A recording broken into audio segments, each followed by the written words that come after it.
Kate, A Magic School for Girls chapter book, Chapter 3, Potion Problems. Just like Miss Annie had said, there were many wonderful students in Kate's class, and she made new friends quickly. There was Whitney, the girl Kate met on the first day of class. Later, Whitney and Kate made friends with Jordan, a girl with red hair and big eyeglasses. Kate was still best friends with Bailey and Julie, and they walked to school together every day.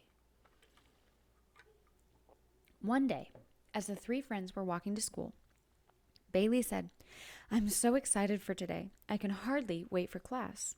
Bailey was always excited for magic class. She was one of the smartest girls at school. Sometimes other kids at school even teased her about it.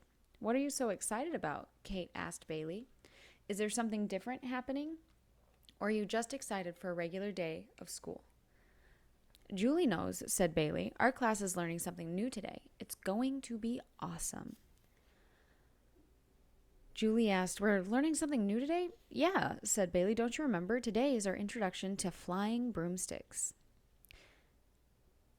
"Our class is learning about flying broomsticks next week," said Kate. "Do you think it will be fun or scary?" "Oh, don't worry," said Bailey. "Julie and I will tell you all about it. Right, Julie?" "I'd forgotten about that," said Julie. "For me, it will be very scary. I have a fear of heights."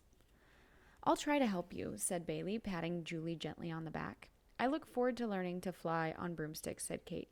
"So what is your class studying then?" said Bailey as she adjusted her pink glasses. "We're starting a whole section on potions today," said Kate. "It sounds super fun. We have to learn about some boring potions too, but Mr. Jack promised that if we pay attention and we do our homework, he'll teach us some extra fun potions and elixirs." "I heard that Mr. Jack is really good with potions," said Bailey. "He is," said Kate. "He's a master wizard, and his specialty is potions." "Then you will need to tell us everything you learn about potions," said Bailey. Kate knew Bailey wasn't just saying that. Bailey loved to learn new things. Kate was pretty sure that Bailey did homework just for fun. "Okay, I will," said Kate. When she got to class, Mr. Jack handed her a pair of safety goggles. "Safety first," he said. Kate put the goggles on and tucked her hair behind her ears. She was surprised about the safety goggles, but once she thought about it, it made a lot of sense. Witches had to be careful, or things could get out of hand fast. Like the time Bailey's sister, Kira, had turned their dog Woofer into a baby hippo. But grown-up witches who had graduated from a magical university were always very safe. So it really shouldn't have been a surprise that they wore safety goggles to protect their eyes from splashes or unexpected explosions. Their desks were arranged into pairs that day, and in the middle of each pair of desks was a magical flame and a small cauldron for boiling potions. "Who wants to bounce like a rubber ball?" asked Mr. Jack. "Who wants to be able to jump super high and bounce through the air?" "Well, I hope all of you do, because the uber jumpy rubbery blubbery potion is what we're learning today. You'll all be bouncing off the walls. And for once, your teacher won't complain." Kate and Whitney, who were partners that day, smiled at each other. Mr. Jack had made potions sound super fun. "But you'll need to follow all the instructions carefully in order to make the potion," said Mr. Jack. On their desks was also a recipe card and the ingredients. Kate picked up the recipe card and read through it. Frog jelly, grasshopper juice, jumping beans, bunny sweat, and flea eggs. "Bunny sweat?" Kate read. "The ingredients were all things that hop and jump," said Whitney. "I wonder what this potion will taste like." Just then, a very concerned look crossed Kate's face. "Is something the matter, Kate?" asked Whitney. Kate just realized something. It was something she hadn't thought of before. She was pretty sure she would have to drink this potion. After they cooked up all these weird ingredients into a magic potion, she knew she'd never be able to drink it. Kate didn't even like regular old scrambled eggs, so she wouldn't dream of eating a flea egg or any of the other icky things. "Oh, nothing's the matter," replied Kate, just concentrating on the ingredients. Even though Kate was suddenly feeling very worried, she and Whitney followed the recipe closely. They measured out the ingredients and the amounts on the recipe card, then mixed them into the cauldron in the order that the recipe showed.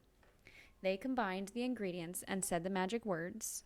As they combined the ingredients and said the magic words, a gooey purple liquid formed and sparks and smoke emerged from the cauldron. Just then, Mr. Jack came to check on Kate and Whitney. Yes, yes, he said with a large grin. Your potion is just the right shade of purple. Then he dipped his finger into the slimy mixture and tasted it. Perfectly perfect, he said. His tall wizard hat wobbled on his head as he nodded. Now pour it into your flask. Shh. Mommy's trying to read. Okay. Now pour it into your flasks and allow it to cool. Then all you have to do is drink it. Mr. Jack, said Kate, do we have to drink it to make it work? Can't we just smell it or maybe dab a little on our shoes?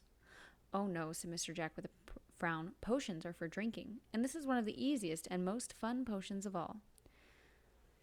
As Mr. Jack walked away, Kate and Whitney exchanged looks. I'm not sure I can do this, said Kate. What if it tastes icky? I'm pretty sure it will taste icky, replied Whitney. Frog jelly? Grasshopper juice? It's going to taste just awful, but you only have to drink a little bit for the magic to work. The girls followed Mr. Jack's instructions and carefully poured the purple goo into 2 flasks. Then, after the potions had cooled, Whitney and Kate each held a bottle of the potion. Well, here goes, said Whitney, shrugging. She closed her eyes and took a small sip of the potion. Ew, I can't look, said Kate, turning her eyes away and scrunching her eyes closed. Actually, it's not that bad, said Whitney. It kind of tastes like grape juice. Does it work? Asked Kate, eyes wide. Let me try it out, said Whitney. She jumped, but instead of just going up a little, she jumped all the way to the ceiling.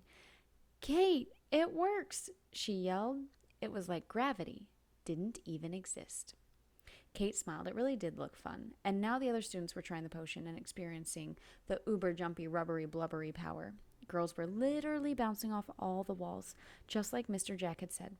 The room was full of laughter. Kate wanted to join them, but then she looked down at the potion. It was mostly purple, but with streaks of black and yellow. It looked slimy and gross. She thought about the ingredients and shuddered with disgust. But Whitney had said the taste wasn't bad. She said it tasted like grape juice. She brought the bottle close to her face. She was planning on just smelling it, but then she changed her mind. Nope, she said. I can't drink it. Mr. Jack, who by now was also bouncing all around the room, bounced over to Kate. Join us, he cried. Drink the potion. Do I have to? Well, no, of course not. We would never make you drink something you don't want to. You only have to learn how to make the potions to get a good grade. But drinking the potions is the most fun. I don't want to, said Kate, wrinkling her nose. That's okay, said Mr. Jack with a warm smile. Maybe next time. He and the other students all held hands and jumped together.